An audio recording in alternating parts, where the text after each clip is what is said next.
वहाँ से खुलेगा ही नहीं। Okay, I just wanted to set the context before talking about the aim. And I actually think we're talking about contexts, not context, because the circumstances around the impact of COVID-19 on sport, sport at हो रहा है? school and recreational levels, right through to the Olympic Games, has been profound. The key thing here is that there's no uniformity or similarity. If I talk about an Australian context, the circumstances यहाँ से नहीं in होगा, यहाँ से Melbourne खुलता ही are नहीं है far wifi. different from the circumstances in Perth and in Brisbane. And in fact, community sport is restarting here in Brisbane. There's no chance of any of that happening, I think, this year in Melbourne. And it's been going for quite a while in Adelaide. Community sport, community hockey's been played for now for 3 or 4 weeks. So in terms of the impacts on participating in sport, being active in sport, what's critical is to also recognise that the impact of the virus has been dramatic, but quite varied at different places in different parts of the world. Well, what's my aim for talking with you today? What would I like to do? Well, at a personal level, I'm interested in airing some thoughts and airing some ideas. This is the first time I've had the opportunity to be discussing these with a large forum of sport coaches, sports scientists, psychologists. So at a personal level, it's airing and sharing some ideas. But if I was to talk about it more formally, if I was to formulate an aim more formally,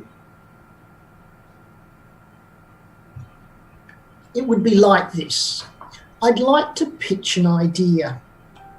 I'd like to pitch the idea that under these changing world circumstances, with an eye towards, at some point, regaining the opportunity for community sport, for school sport, for regional sport, and perhaps the Olympics in a year's time, do we need to be adjusting some of our work practices? Now, I'm not talking necessarily about hygiene practices. I'm not concerned with public health practices. But I'm wondering if the changing circumstances give us a warrant or a reason to be able to rethink how we do things in psychology and sports psychology. Now, one of the second aspects of the aim is that to avoid throwing our hands up in the air and saying there is so much uncertainty, there's not much we can really do, it's very little to do some planning about going forward. But I do think that we can challenge that a little bit by saying, even though there's a massive amount of uncertainty and anxiety and difficulty for sports administrators to plan for the future and for coaches to plan training and things, there are a number of things that we already do know that may be able to be brought forward and brought into our understandings here. It's not the first time that we've had difficulty staging the Summer Olympic Games. I remember dear friends talking to me about their emotional impact, their anger, their disgust at being unable to compete at the Moscow Olympics because government boycotts and things. So we have some history of experience from a psychological perspective, being involved with interacting with athletes who've been impacted by decisions to postpone events. And the last aspect of the aim of pitching an idea is to borrow a phrase from Kurt Lewin. It's an old one, but it's one of my favourites. And it's the notion that there's nothing more practical than a good theory. So in terms of pitching the idea, it's like, well, is there some ways forward? Is there some ways forward that we can in perhaps re-looking at how we might practice psychology, how we might be involved in shaping the future of our coaches and athletes, in helping them to be involved in sport in the next months, by drawing up on some particular theories that have a relevance to current circumstances. So the structure of the talk is this. I'd like to revisit some of the work by Edward Deci, his work particularly around intrinsic and extrinsic motivation. And I'd like to talk a little bit about the theory and then look at some of the practical applications of this perhaps for us, considering how we might work with those notions in a new world order. Then I'd be interested in providing some illustrations of what that might look like. And then I'd like to repeat the process again, talking about theoretical ideas, some practical applications of those theoretical ideas, and also make some illustrations of how they might be applied in a sporting context, particularly with an eye towards elite sport here in Australia or elite sport in India, such as preparing the women's and the men's hockey teams to compete at the Olympics. And I'd like to bring those ideas forward towards the end of towards the end of the presentation, to ask some questions about whether some of our current tools, particularly theoretical tools, I see we're getting some colouring in on my slides, long anyway, whether some of the current tools are fit for purpose. And in particular, looking at, I'm concerned with two things that are quite popular and taken for granted. One of them, and they may well be so in India as well, one of them is control the controllables. And I've lost track of the number of times I've seen sportsmen and sportswomen interviewed after a competition or before a competition, and they are essentially talking about controlling the controllables. And the second of the tools that I'm interested in putting to some sort of an assessment relative to our chats today are fit for purpose. The notion of mind over matter. Is there something more than we can be doing than simply deferring to mind over matter? Well, thank you for the patience you've shown so far in helping me set the scene for the presentation. Well, let's talk about Edward Deci, and let's talk about some of the things that we may know already. Some of the people in the audience, the nearly 200 participants in the audience, some people will be familiar with these from the past, perhaps others not as familiar. But let's start talking about Deci's work. Now, Deci started his career, his academic career, his lifelong pursuit of research and understanding in motivation, with work around extrinsic and intrinsic motivation. Just to familiarise everyone with that, extrinsic motives are the reasons that we give for doing something, participating in sport, participating in a research project, going and to university, pursuing higher degrees. They're the sources of motivation for doing something that originate externally, outside of the person. They're something that occurs from outside. In contrast, and people will be familiar with this, intrinsic motivation is a source of motivation for doing something that exists within. source is from within. Now, those things are familiar to many, and many people would be aware of Desi's substantial work in the area where he was able to see the cause and effect relationship between offering incentives and how that would change someone's motivation for doing a particular task. And as a story, to share a story, I can even now, my son's 25, but I can even now remember him playing junior hockey as an 8 and a 10-year-old, and his grandfather, who is not a psychologist, offering him 5 and 10 Australian dollars for every goal that he scored. His grandfather wasn't aware at the time that those sorts of incentives were in fact undermining my son's inner intrinsic love for playing hockey, because, as Deci had found, you can disrupt that by offering incentives. Deci's work is concerned with how motivation, either external or internal, affects the choices of sports, the efforts that you put into sports, and your willingness to persist in the face of difficulty. Now, a couple of the things that are interesting about our understanding of Deci's theory is that we often think about it in a bipolar way. We often see extrinsic at one end of a continuum and intrinsic motivations at the other end of the continuum. And it's a very familiar way of thinking or understanding about the relationship of incentives, outside motives, and inside motives, their relationship to one another.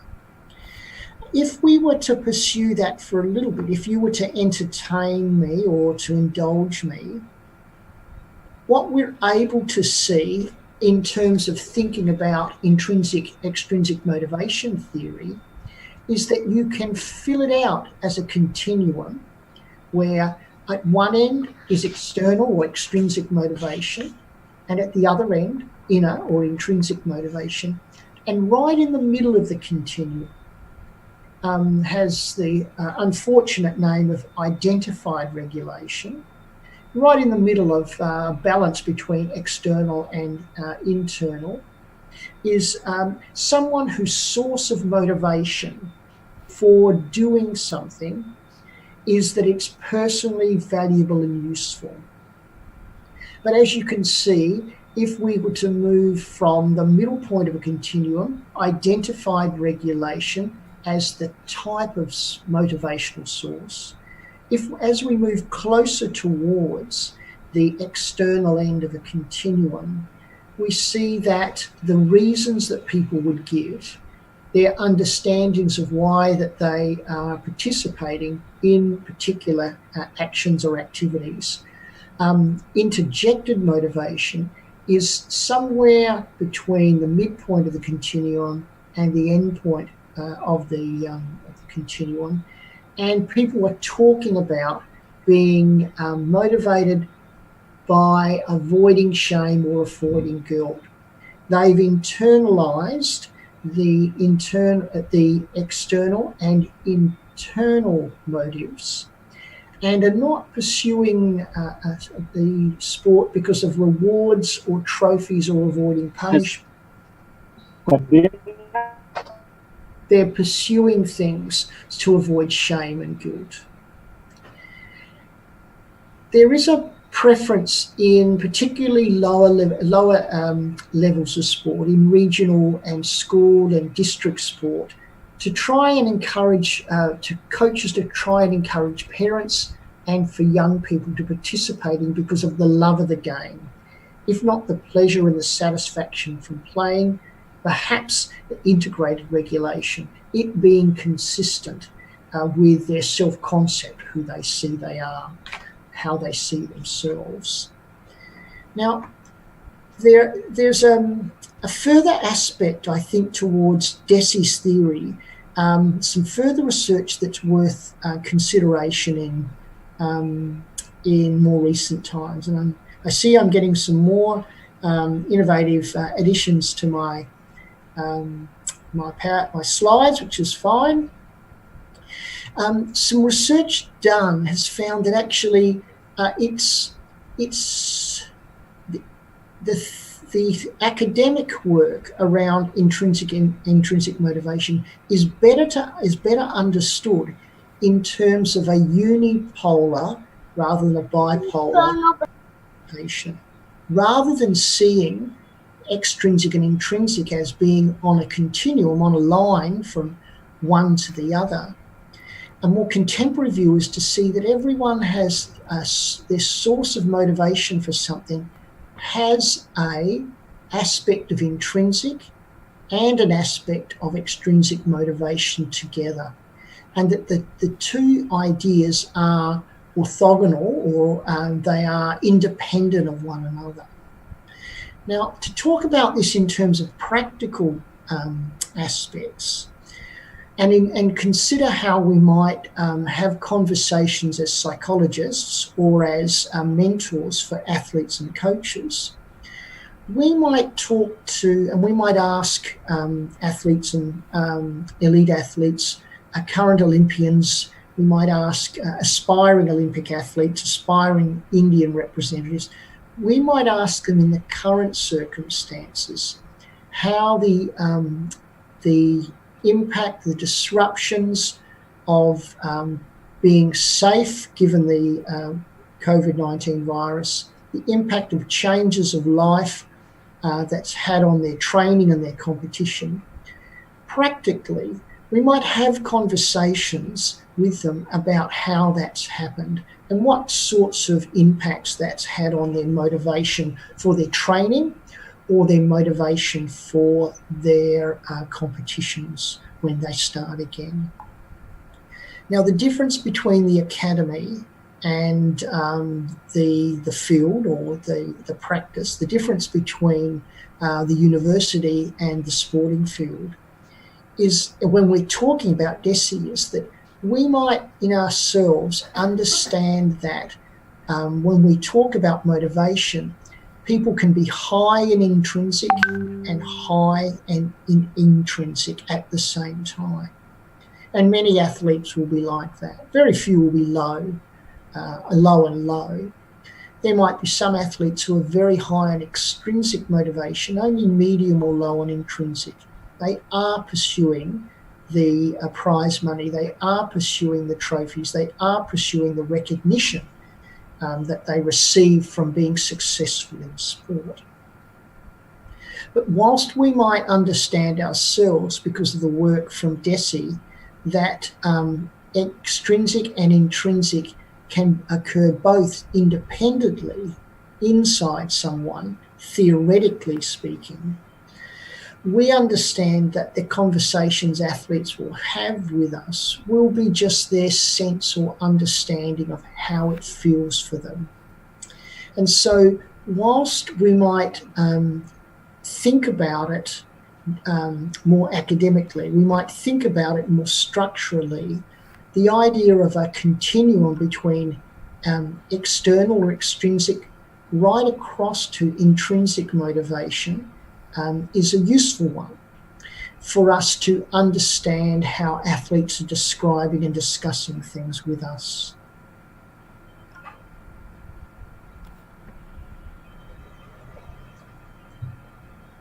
Well, what might we want to do? When I look back, when I turn my notes back and when I refresh you to thinking about my aim of, well, do we need to adjust some working practices? Would that be useful? Given the disruption, the global disruption, the massive disruption towards life and sporting life for athletes, coaches and support staff and administrators, perhaps with an idea about the DESI's intrinsic extrinsic theory, perhaps with an idea under our breath that someone can be high on both of them and it's not either or. Perhaps we could, as a part of our conversations and our suggestions, our prescriptions with athletes, Perhaps we could be at this time, a year out from the Olympics, or during periods of uncertainty about when national championships will resume, whether or not a domestic hockey competition or a domestic track and field competition will resume at some time in the near future. And athletes are uncertain about competitions, and they're being encouraged to continue training and pursuing improvement and strengthening various aspects of their physiology or their biomechanics in lieu of more competition. Perhaps we can work in ways that strengthen their motivation, notwithstanding the uncertainty, by encouraging and asking athletes to do things that would or that may strengthen or add relevance to, substance to, in the pleasure and the satisfaction that people receive or have received from their sport. Now, a practical one, a pragmatic one, or an illustration that might work for some people, or might give you ideas about what you might do in the future, is this. It's encouraging athletes to reflect on the past. How did they get started in javelin? How did they get started in badminton? What were their feelings when they first started playing badminton? And they first started doing encouragement. And following those conversations, it doesn't necessarily have to be someone who's going to represent India at the Olympic Games, for instance. It could be at much lower levels as well, other levels of competition. But perhaps coaches or psychologists or parents could encourage conversations about getting started. Hey, tell me how you got started and how much you loved gymnastics at the beginning. And seeing if those conversations might be able to be enhanced or added to by asking the young athlete or the adult athlete to do something that expresses their gratitude, allows them to reminisce, allows them to show and express just how sincerely grateful they were. Now, the thoughts I had in mind were writing a letter. But of course, younger people might be sending various forms of messaging, texts or WhatsApp or those things. I don't think the form of the communication matters. But the idea of writing back to your high school badminton coach, or writing back to your first hockey coach, or a significant hockey coach, or weightlifting coach. And as a athlete now, uncertain and hoping things will become possible, my sport will become possible for me in the future, writing back and saying how much you were grateful for the start, for the encouragement, for the training that you gave me when I was just a high school student, or when I was just starting out with weightlifting, or when I joined that first representative team there. So if I was to close this sort of idea with an illustration and use my own son, he was fortunate to have the Master of Athletics at his high school was a 3-time Olympian, Debbie Wells. She grew up in the country and she was a 200 and 400 metre runner. And even though my son was an 815 100 metre runner, Miss Wells took a great deal of interest in my son's athletics career. He also played cricket and hockey and a number of other things as well, football. But so in terms of the idea here, it would be, not scribbling so much, perhaps drawing a picture might be interesting. But the idea, if it was my son, and my son had been, had qualified for the Tokyo Olympics, or has made great progress and was on track to qualify for the Paris Olympics. Maybe it would be me saying to him, hey, why don't you write Debbie a letter? And why don't you tell her, I know things are difficult at the moment, why don't you tell her how you felt now about the start and the contribution she made to your start as a track and field athlete? Now, there might be other things that people in the audience can think about that are around that sort of space. But I'm sure everyone is following me. What's the purpose of the letter or something like that? Well, it's trying to enhance the intrinsic, the inner motivation for that person's sport. That is, it's trying to get them to think back at a time before their sport felt more like a job than something that they loved, something that was just so important to them. And so the idea of writing or something equivalent that you can think of might be a way that we can have a conversation with aspiring athletes, current elite athletes, and notwithstanding their uncertainty, notwithstanding the anxiety, notwithstanding the pain and suffering that current circumstances have left them with.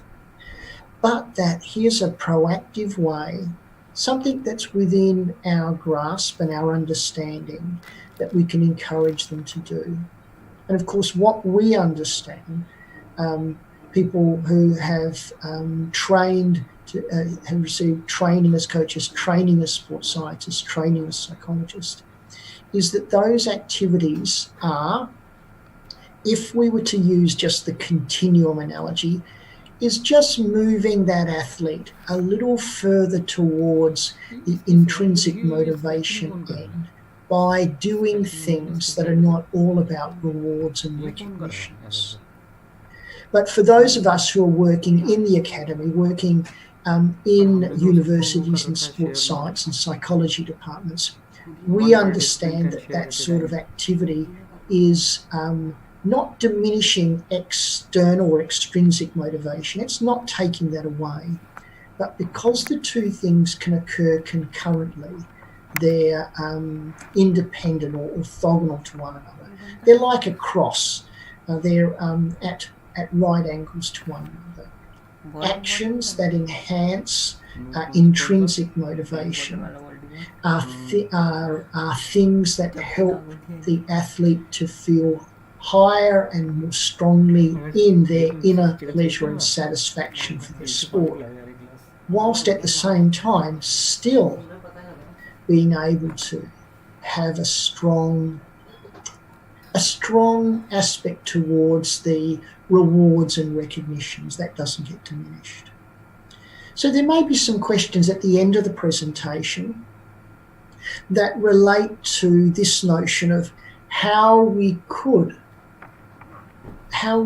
grow or foster in the current environment, how we could grow and foster an athlete or a coach's or a sports, even a sports administrator, someone who's at the coalface of the difficulties now, how we could increase their love, their original love of what they were doing. So there's some things there that might be aspects for conversation a little later. Well, let me now talk about Richard Lazarus's work. And many people will be familiar with Lazarus's work in stress and coping. He's most known, most well known. So people would perhaps have gotten access to Lazarus through. They would have first chalked up their first ideas around Lazarus through stress and coping. And of course, stress involved primary and secondary appraisals. We know about that. And coping involved things like problem-focused and emotion-focused coping. But Lazarus' work actually became more interesting. He's less well known for his theory, his emotional theory, his cognitive, motivational, and relational theory of emotion. He's less well known for that. But the impact of that is much more substantial for us in sports settings than the stress and coping ideas and literature there. But notwithstanding whether it's the early work or the later work, and I'm sorry there'll be many people who are already familiar with this, but for those who are not, the essence of Lazarus has to do with cognitive appraisal. Emotions are understood, stress is understood through cognitive appraisals. And the appraisal process has two elements to it, both in terms of the emotion theory and also things before. The primary appraisal is the first thing that occurs, the first element of being involved in some aspect of some problem, the primary appraisal. And that essentially is this a good or bad or a neutral thing? Is what's happening to me good, bad, or neutral? And the second aspect that follows after that, the secondary appraisal, is, well, what resources do I have to deal with it? How might I understand my way of dealing, addressing, or resolving or coping with it? The great thing about Lazarus's work, and it becomes clearer in his cognitive, motivational, and relational theory of emotion, is that cognitive, appraisals, as understanding sources of emotion, they just are not one-shot events. There are reappraisals and reappraisals as new information is taken on board and becomes new data for a subsequent appraisal. Now, those things will be familiar to many people, but what I wanted to spend a little bit more time on is talking about the essence of Lazarus's theory of emotion. And a way of doing this, of course, is to provide some information so that we might see whether or not in the current circumstances, does it offer us alternative opportunities to work with athletes and coaches in the current circumstances. Now, there are two or three elegant features about this theory. The first one is that what Lazarus said is, depending on the nature of the primary and secondary appraisals, a particular emotion will occur. So he sort of had a fingerprint or a footprint or an appraisal pattern that was, so the emotion was shaped by an appraisal across these three primary appraisals and three secondary appraisals, particularly, around emotional relevance, the goal relevance. What has this to do with, if anything, what's at stake for me? What has the circumstances put in my way, and what's at stake about this potential encounter? The congruence, the motivational or the goal congruence or incongruent, concerns whether an encounter, which means a change in circumstances, and for our purposes, we're talking about the postponement of the uncertainty and subsequent postponement of the Olympic Games because of COVID-19. In terms of goal congruence, motivational congruence, concerns whether the encounter is something that's likely to be harmful, threatening, or beneficial or neutral. And the last of the appraisals done around, okay, well, what's at stake? What does the postponement of the Summer Olympics, what does that mean for me? Deals with the goal content, with the type of ego involvement. And it's important because it helps us distinguish some different types of emotions, whether it's guilt or anger or shame. So it's concerned with the sort of goals at stake. Is the change likely to enhance or diminish my ego identity, my moral value, my ideals of myself? And the secondary appraisals deal with, well, what am I, the three in particular, what am I able to deal with? How might I cope with the situation? Who's to blame? Who should get the credit? Deals with accountability. What's the possibility of changing the circumstances? Is it, will it be possible to change things? Will that change occur within myself? If I do something different, then we'll be able to change the circumstances. Or alternatively, could something change in the environment that would change everything? Now, an example of that with regard to COVID Olympic Games, if at the end of the month there is a way of becoming immune to a vaccine for COVID-19, whilst the disruptions would have occurred, there is the potential to cope in a year's time for athletes. And so their emotional experience with the postponement or the disruptions will be different, because there is a coping potential in the environment that's outside of me, a vaccine. And the last of the types of secondary appraisal, well, what can I do about it? Concerns what do I think is going to happen in the future? Is it likely to change, or will things not? I cannot expect them to change easily. So you can see why I became interested in Lazarus's theory, because if athletes and if we're consulting with athletes about their emotions, how they're feeling about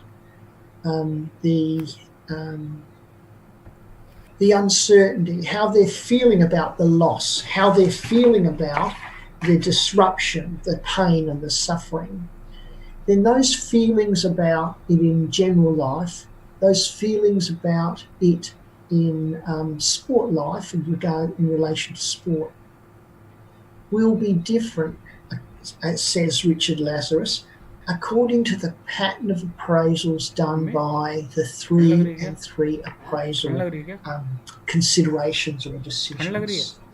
Well, let me illustrate it with a non-sporting example around how a particular emotion is elicited in an environment by some decision-making, by some appraisals. And it's a prototype that Lazarus has used himself. To illustrate that, Lazarus, or I describe a prototypical scenario for eliciting anger. And it's the sort of situation where you enter a store and find that a service attendant, someone who's a shop assistant in the store, is engaged in a lengthy phone call with someone. Now, you need the assistance of the shop assistant to be able to purchase a particular item.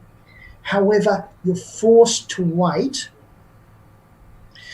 until they finish their phone call. Now, you view this as being unfair and insulting, and subsequently become angry because of the insult or having to wait. So what you get here is that a negative emotion has a distinctive behavioural pattern. You could be recognised as being angry if someone was watching you, a distinct and definite physiological response pattern, But also, Lazarus says it's got a particular fingerprint or footprint, a particular cognitive appraisal pattern. And in this particular case, the goal relevance is activated. Yes, there's a goal, you need something to buy and you need this person's assistance. In terms of the goal, in goal congruence or incongruence, the situation or the scenario, it's not necessarily harmful for you or beneficial, but it has been inconvenient to you. And in terms of the goal content, it's activated in a particular way. And you see this as sort of a moral situation, a moral insight. The job of shop assistants are to assist people who come into the shops.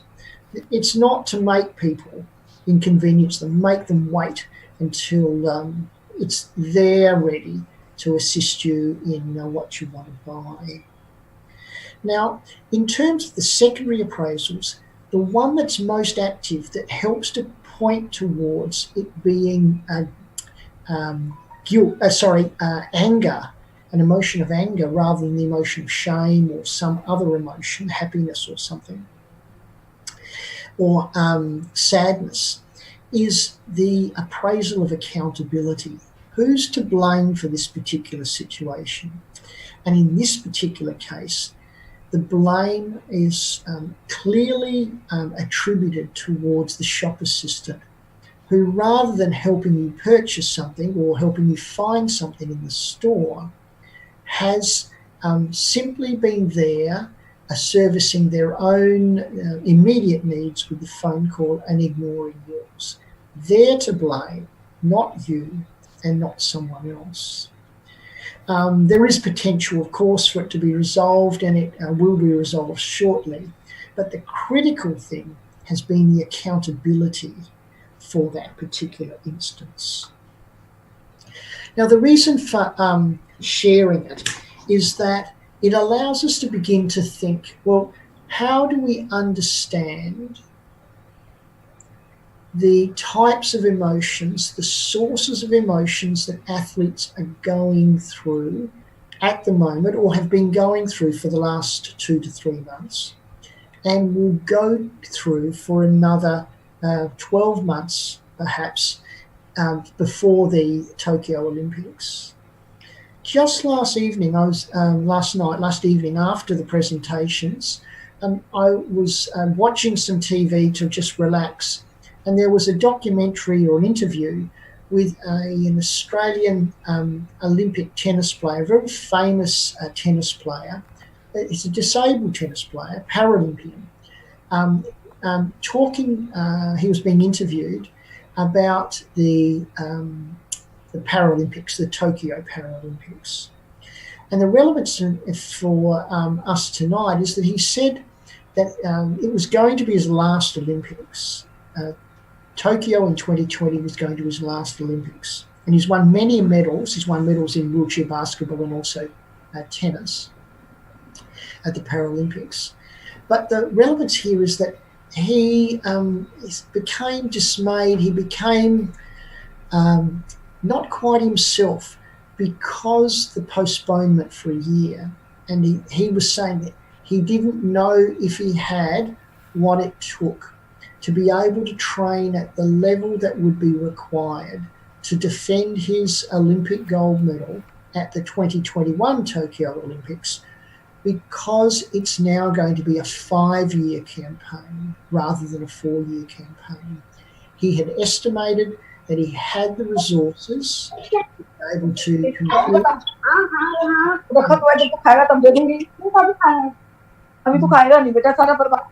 We've got a little bit of talking coming in, but someone can mute that. Thank you. Yeah, he was just looking at his, he was looking at the situation. He was appraising the change in situations, what is required, and then looking at, in terms of secondary appraisal, what will be required from him. What coping, what resources does he have available for him to train for a 5-year Olympic program to defend his gold medal. He wasn't angry, and he was certainly looking within. So the sort of emotions he was feeling, uncertainty and unsureness, was about not so much the accountability, who's to blame, but more particularly the coping potential. Did he have the resources within him to be able to sustain the program, the intensity of the program, his training, given he has a family and he has a full-time job, now that it was going to be going on for another year? So there. So I think in terms of practical things around and illustrations around using Lazarus, again, like Desi, it allows us, in my thoughts, and I'll be interested in the questions and the ideas you have to share with me, but it allows us to have conversations with athletes about how they're feeling.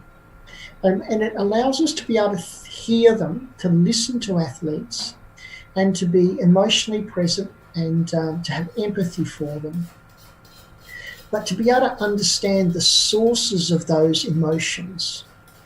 And with regard to the specialness, I guess, of Lazarus, that different patterns determine different emotions, both the physiological aspect of the emotion, the behavioural aspect of the emotion, but also the emotional, the affective notion of the emotion.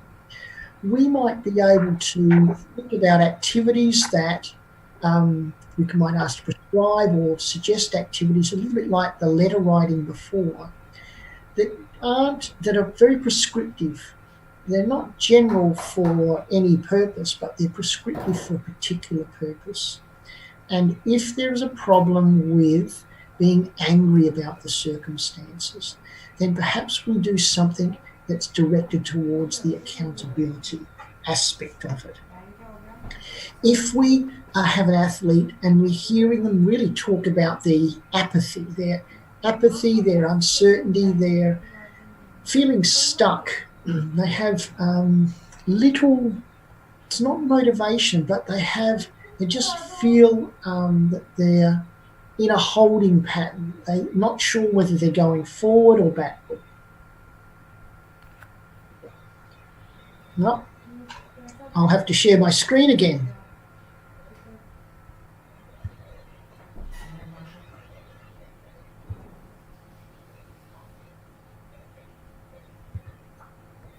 Let me just finish that bit off.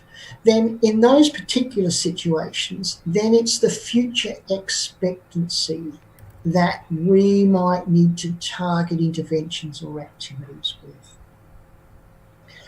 One last thing, I won't drag it out about Lazarus. I'm quite a fan of Richard Lazarus.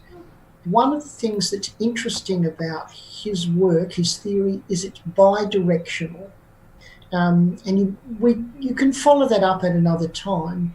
But in essence, it means that thoughts, cognitions, shape emotions. But it also means emotions shape cognitions, which in turn lead to new emotions.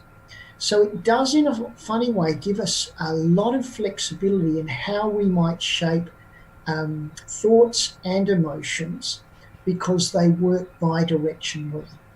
One can shape or determine the other. And just to quickly illustrate, the story I told about being angry about a shop assistant who was not paying attention to me or paying you attention when you went to their store. The idea of bi-directionality is that maybe the scenario that maybe a few days later you began feeling guilty about that, feeling guilty that you lost control of your emotions. You weren't able to let go of the incident.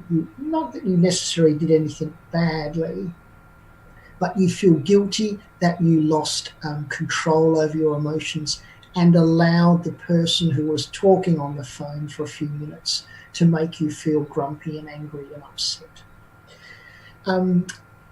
Certainly there for you to follow up if you were interested about that in more detail, and you could look at the work that Lazarus has done on a cognitive, motivational, relational theory of emotion to see how emotions and cognitions, thoughts, work bidirectionally, both influence one another.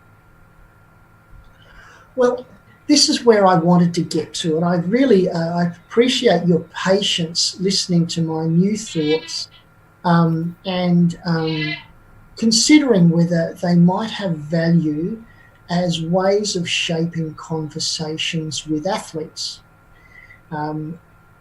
Psychologist conversations or coach conversations or sports scientists having conversations with athletes about the current circumstances and how they might be experiencing that motivationally and emotionally.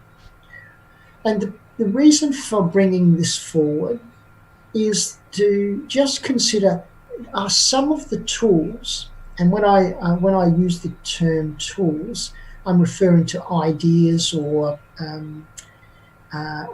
theories, ideas, heuristics, rules of thumb, some of the tropes perhaps that we often use in sport and in sports psychology. Are they still fit for purpose?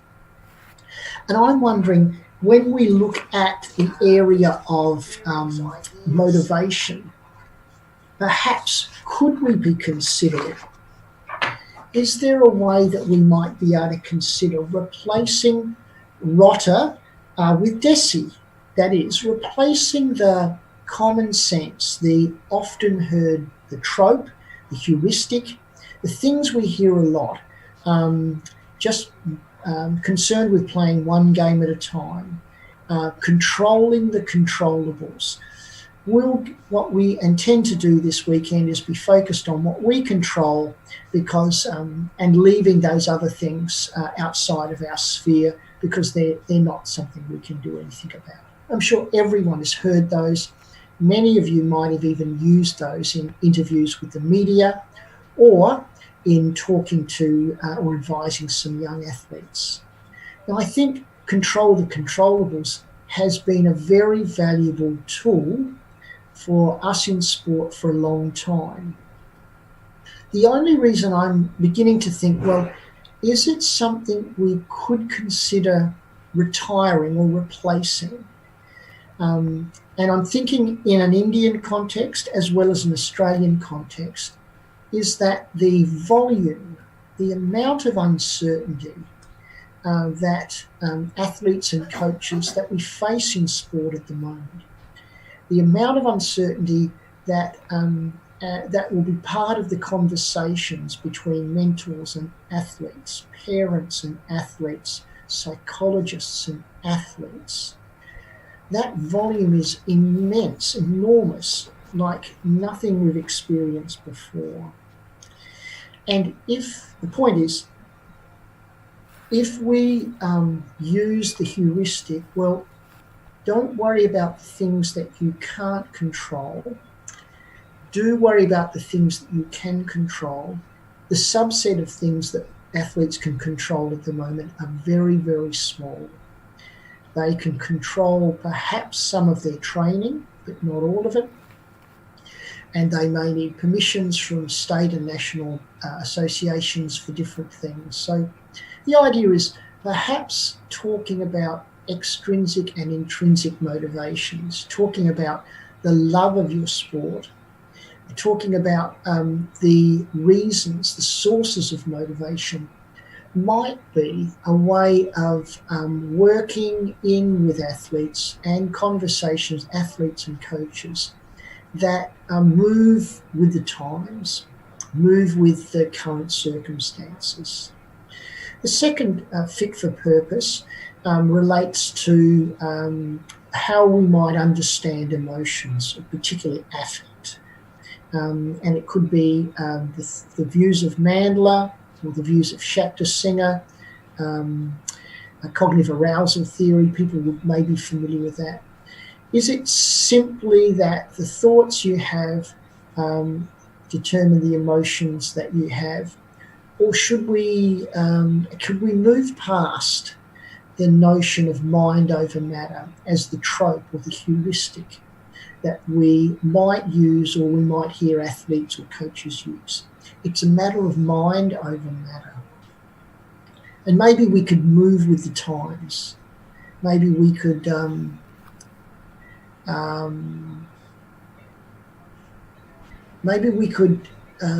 retire some of those older notions and look for replacements around sources of emotion that are more fit, that are better fits for the times that our athletes are now living in. So I started by trying to pitch an idea, and let me just sort of bring that to a little bit more of a formal way, revisiting our aim. I was interested in perhaps adjusting working practices. Now, I've been a very poor example of this today, so you'll have to accept my apologies. But as psychologists and teachers, as mentors, as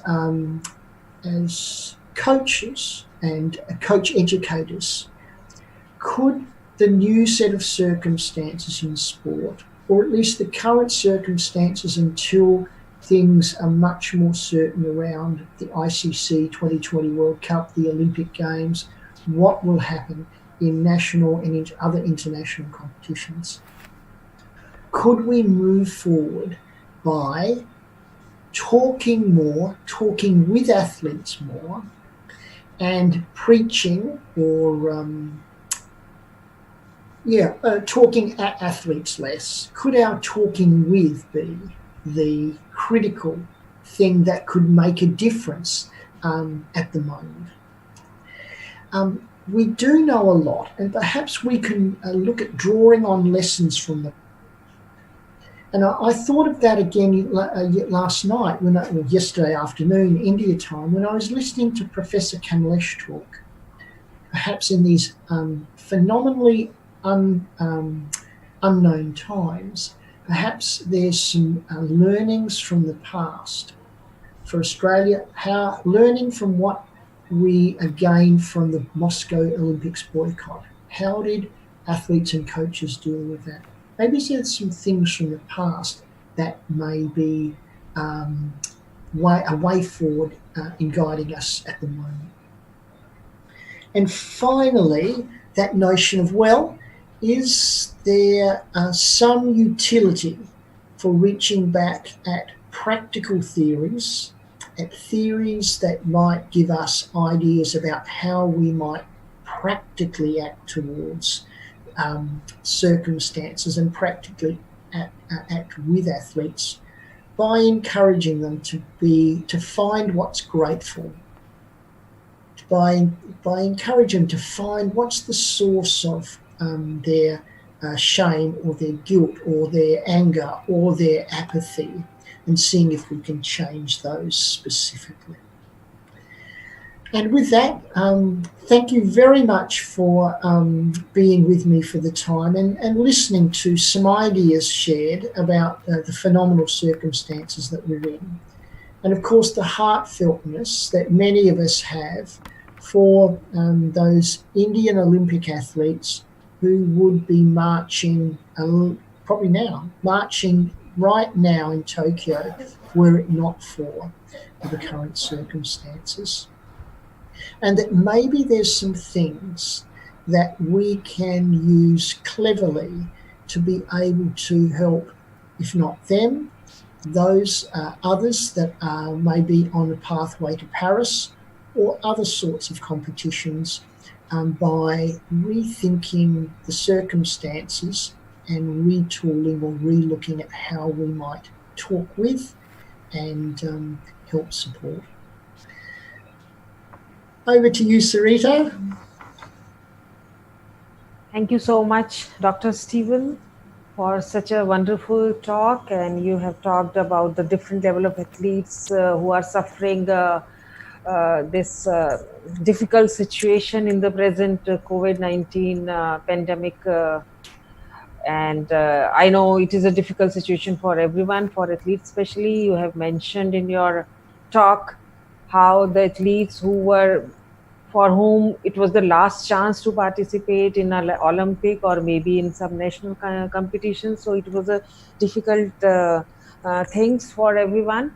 And you have suggested so many ways through which the athletes can handle such situations. So thank you so much.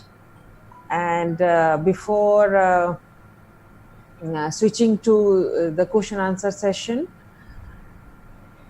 there are certain questions in my private chat also. I will start with a question from Mr. Prakash. He says, emotion is a feeling or emotions? Emotion is a feeling or it is considered as an emotion? He wants to ask. Well, this is a core question in psychology. Is emotion a physiological thing? Is it an affective state? Is it an action? And so in the psychological literature, there's no agreement as to what it is, but there are standards. The reason for thinking of Lazarus is that he is interested in the affect. He is interested in, well, how did that make you feel? And hearing someone talk about feeling guilty or ashamed. But he's also interested in understanding what's the ingredient or what's the pattern that would have someone feeling that way. And in this case, the pattern is something that's threatening me or is it an asset to me? So we have to be patient for a while, but at the moment there is no clear answer as to what it is.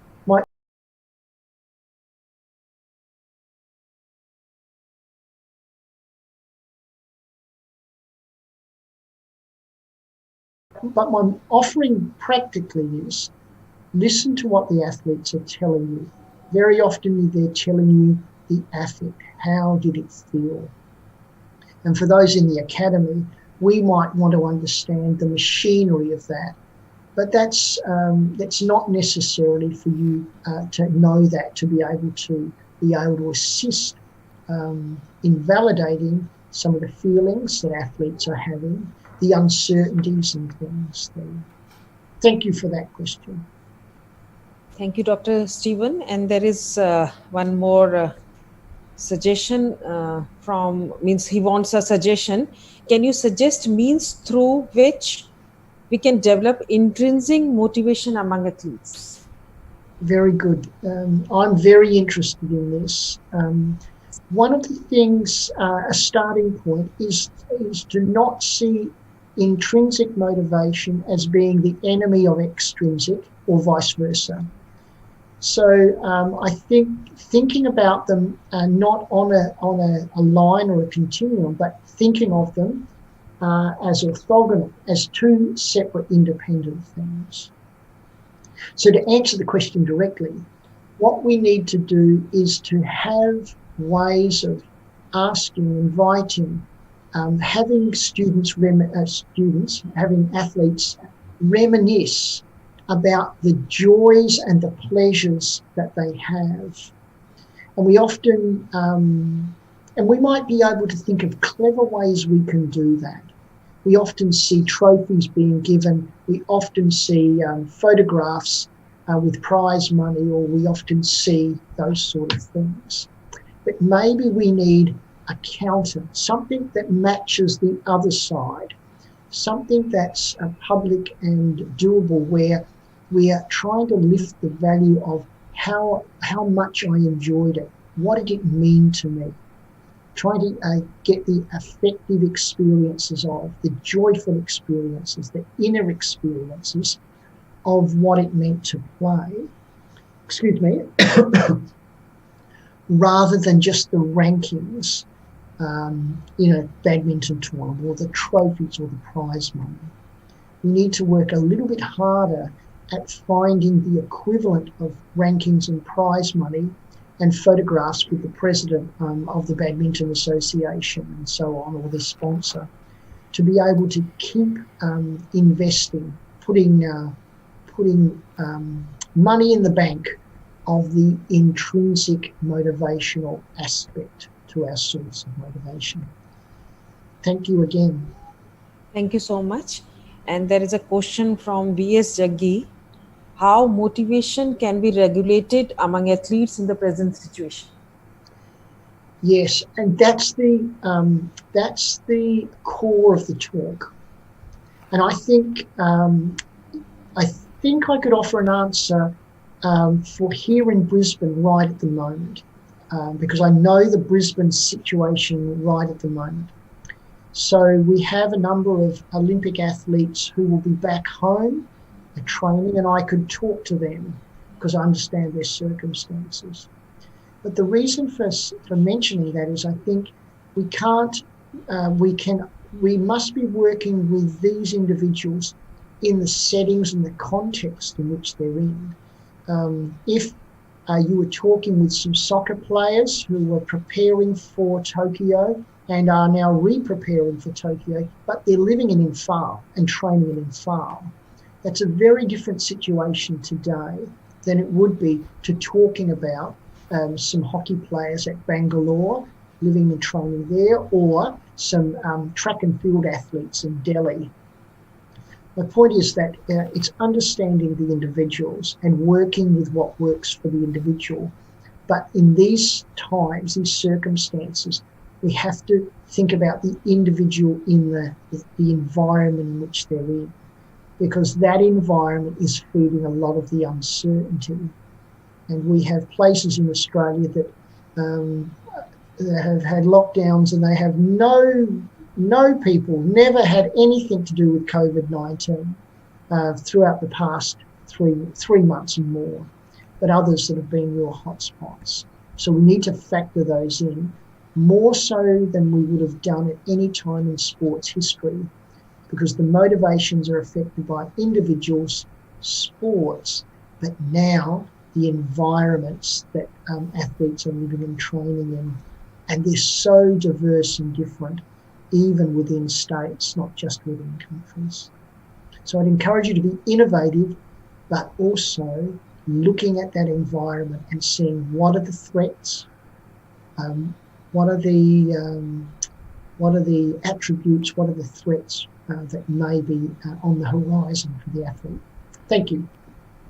Thank you for answering this question, Dr. Stephen. And I will be taking last two questions because of the scarcity of time. The one question is how to improve coping potential of the athletes in the present situation. Yes. The starting point for that answer is that we've never been in this situation before. So we can't know for certain what will work. We're thinking about things that may work. The starting point there is that we will try things, and if they are working, we will continue to work with them. But if we find that they're not working as well as we anticipated, we stop them and we change. And we have no concern about stopping something and changing it. No ego involved in, okay, look, that didn't work, let's try something different, because none of us have been here before. So I do like people who've known me, my friends good friends and colleagues in India, know that I like working alongside. I'm always alongside a collaborator, a with person. So I think coping strategies are things that can be conversations. And they could be as simple as, well, when something like this has happened in the past, what have you tried? What have you tried to do? How has it worked? And the starting of that conversation might give you an idea of what they've done and how it's worked. And it might then help you to think, well, what can you do that can make something just a little bit better? Rather than come up with the idea yourself, what you're able to do is go, well, let's augment or add value to something an athlete has tried before, or look at something that will be like that, but better fitting the circumstances of today, July 24th, 2020. The greatest thing that we have available to us is our humanity and our imagination. It's not AI, artificial intelligence, it's HI, human intelligence. So our humanity and our imagination allows us to find purposeful solutions for new problems that will fit best for a 10-year-old gymnast or for a 44-year-old coach, gymnastics coach, and so on and so forth. Be innovative and remember humanity first. So thank you so much for your suggestions and tips which you are providing to all the coaches and athletes and all the teachers who are handling sports person, especially in this time. There is the last question I'm asking Dr. Stephen. This question is from Yogesh Kumar. Is it possible that somehow an athlete has only one type of motivation? What is the best result to athlete, extrinsic or intrinsic or combination of both? What the research shows that in terms of productivity, in terms of how much someone can produce, extrinsic motivation works the best. So if any one of us were owners of a factory or a large business manufacturing things, bonuses, paying bonuses, paying extra money, any of the incentives in those spaces that work to reward output increases our productivity and increases our profit. The only thing about over time, the only thing about working too hard with rewards, with incentives, pushing hard with extrinsic motivation, is that you might find some people find that it's not a comfortable place to work or a comfortable place to train in. There might be individual differences in how much extrinsic reward incentivization that particular individuals can tolerate. So in a sporting context, you might lose good people from your team. They might retire early because this is just the incentivization of this team or this outfit is not something that's fitting them well. In the same way, you might lose skillful and good employees who might like, the bonuses of extra money that they're receiving. But the atmosphere of reward, incentivized productivity, those things, it might not be things that sit comfortably. So the direct answer to your question is yes, extrinsic, external rewards, they work, but you need to keep an eye on whether they're working for everyone and continue to work for everyone over a period of time, and whether or not you just might lose some valuable employees, some valuable players who feel that the coach or the businessman or businesswoman have just made things, have incentivized things far too much. It's a very good question, and I appreciate the opportunity to talk to you. So thank you so much, Dr. Stephen, for highlighting the issues which the athletes are facing in the present scenario, and also suggesting ways to overcome such issues which they are facing during this period. So thank you so much for your wonderful session and answering the questions of the participants. And I would like to mention here that we have a time difference of 4.5 hours from Australia. They are ahead in terms of time. So I thank and appreciate your effort to adjust your timings according to this webinar. It's been wonderful to have you here, sir. Thank you very much. I can't say how much I've enjoyed yesterday and again today, of course. I miss my dear friends in Delhi, but also other parts of India a great deal. So it's a wonderful opportunity for us to be together. I hope the things will get better and you will again visit India. I should tell all the participants that you have visited India so many times. I think you visit twice in a year, if I'm not wrong. I would rather be working in India with my friends than marking my papers at the university. So nice of you. And now we are going to the end of this session, this webinar. Before ending the session, I would like to invite Dr. Dhananjay Shaw, who is the chairperson of this webinar, for his concluding remarks. Dr. Dhananjay Shaw, please.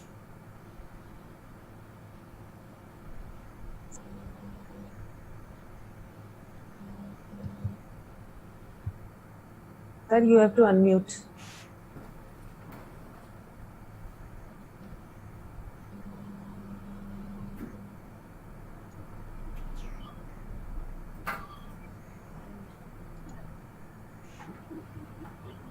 Thank you, Christian Stephen.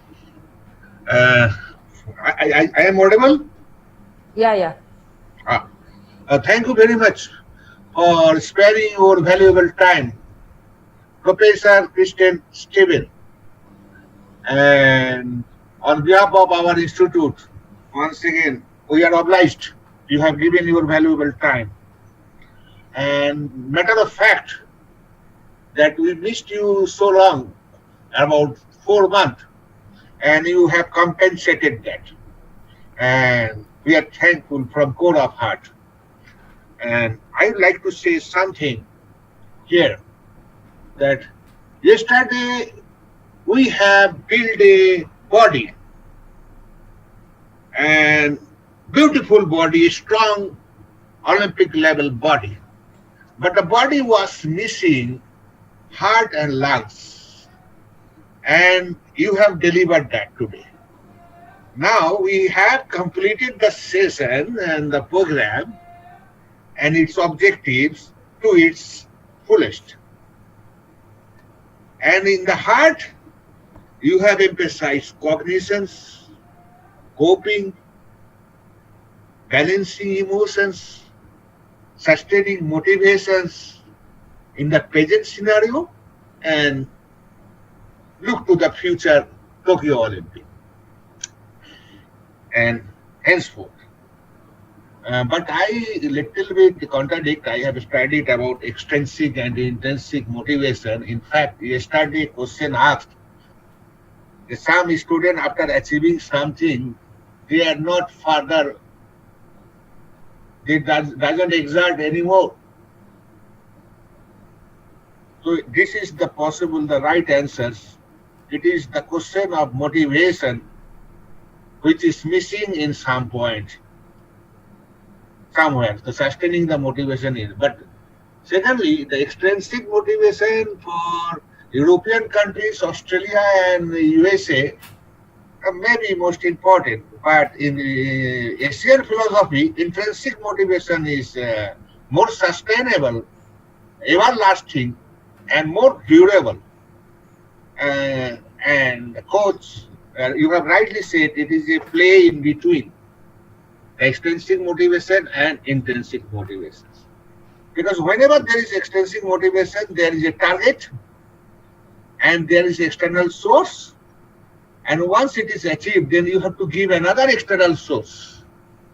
And possibly, sometime you are exhausted. But once internally you are motivated and addicted to that, there is no stopping of it, of excellence. I should not talk on a professor of psychology, and that is sports psychology, commenting on it. but I understand the philosophy of Asian philosophy and their thinkings.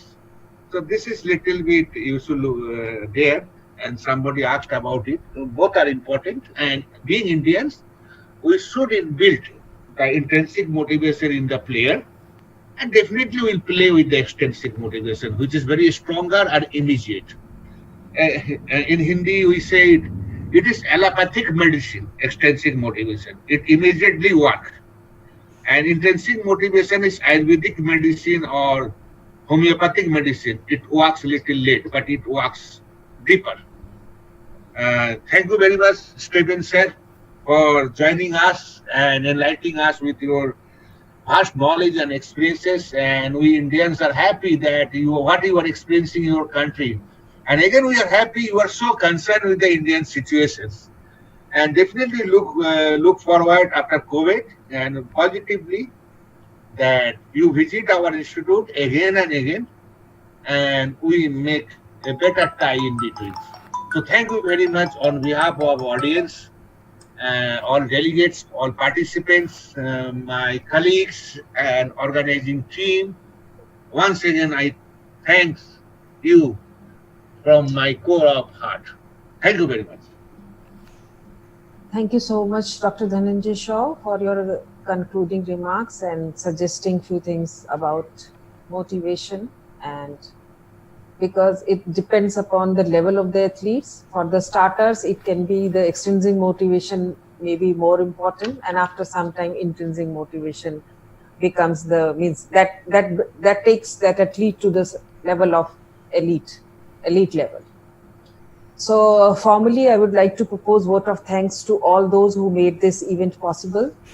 So I, on behalf of entire team of IGPSS and on my own behalf, extend a very hearty vote of thanks to all speakers for gracing this event by their presence and sharing their knowledge with the audience. I must mention my deep sense of appreciation to Professor M.L. Kamlesh, Dr. Gitanjali, and Dr. Stephen. I also wish to express my gratitude to Mr. Naresh Dabas, Chairman of our Institute, for providing encouragement and support to conduct this program. And I'm very grateful to Dr. Dhananjay, the officiating principal, for allowing us to organize this event. Most importantly, I would like to thank all the participants, the teachers, the coaches, and athletes from various states and colleges to attend this webinar. You have been wonderful audience throughout the session, and I hope we could fulfill your we fulfilled your expectation from this webinar. Last but not the least, I, on my personal behalf, would like to thank Mr. Amit Tyagi and Mr. Rajneesh Talwar, who worked day and night to make this event possible. They provided us all the technical assistance without which the webinar was not possible. They ensured that this program ran smoothly. And lastly, thank you, Monica, for all your support, cooperation, and motivation throughout this webinar. I would also like to thank all the faculty members of the Institute for their presence here. Thank you so much once again. Hope we will bring more important webinars and workshops for you in future. And I can see one and some other suggestions in the chat box to conduct more webinars, particularly on nutrition and training. So I hope we would be able to bring more such webinars.